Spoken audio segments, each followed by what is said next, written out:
Sud-Est organise un atelier aujourd'hui pour se pencher sur les politiques publiques dans le sous-secteur de l'enseignement technique et de la formation professionnelle. Nous le faisons pour d'abord comprendre, analyser ces politiques-là et en déceler ce que nous considérons comme toutes les insuffisances et les limites qui vont être pour nous les défis revendicatifs. Donc qui vont constituer pour nous la plateforme revendicative autour de laquelle nous allons engager la lutte pour l'amélioration des conditions, pour les performances du sous-secteur.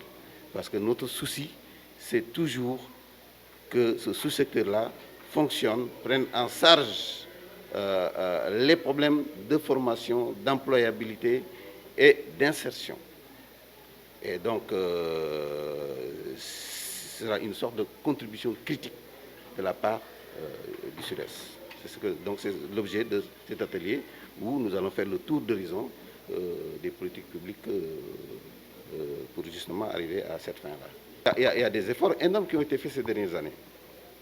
Des efforts énormes ont été faits en termes d'infrastructures, en termes de population scolaire, parce que le nombre d'apprenants a beaucoup augmenté par rapport au passé, en termes peut-être d'équipement aussi. Mais nous considérons toujours qu'il y a aussi beaucoup d'insuffisances. Ces insuffisances-là, il faut qu'on trouve des solutions. Et pour nous, Sud-Est, nous sommes syndicats de proposition, nous allons nous y pencher. Voilà, c'est pourquoi nous avons fait appel à des personnes ressources, des personnes qualifiées pour justement faire l'état des lieux des politiques publiques et ensuite en déterminer, en cerner tout ce qui pourrait être considéré comme insuffisance et limite et donc comme revendication pour nous. La formation professionnelle et l'enseignement technique coûtent cher et donc il faut des budgets conséquents. Les budgets c'est vrai qu'il y a une évolution positive parce qu'il y a une augmentation du budget régulièrement, mais cela ne suffit pas. Il faut mettre davantage pour que les centres qu'on va créer et qui sont à créer aussi, parce qu'il n'y en a pas suffisamment encore, il faut en créer davantage, il faut les équiper et il faut plus d'apprenants dans la formation professionnelle technique. Parce qu'aujourd'hui, si vous prenez le nombre d'élèves du cycle fondamental orientés dans l'enseignement technique et la formation professionnelle, l'État s'est fixé l'objectif de 30%, mais on en est encore loin. On n'est même pas à la moitié.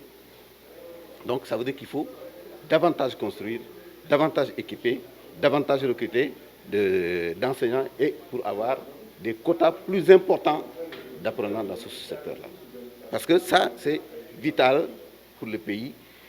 Tous les problèmes de chômage dont on parle aujourd'hui, c'est parce qu'il n'y a pas de formation professionnelle. Pour la plupart des gens qui sont au chômage. Donc il faut mettre l'accent sur ça. C'est pourquoi ce sous-secteur-là, il est vital pour le développement économique et social du pays.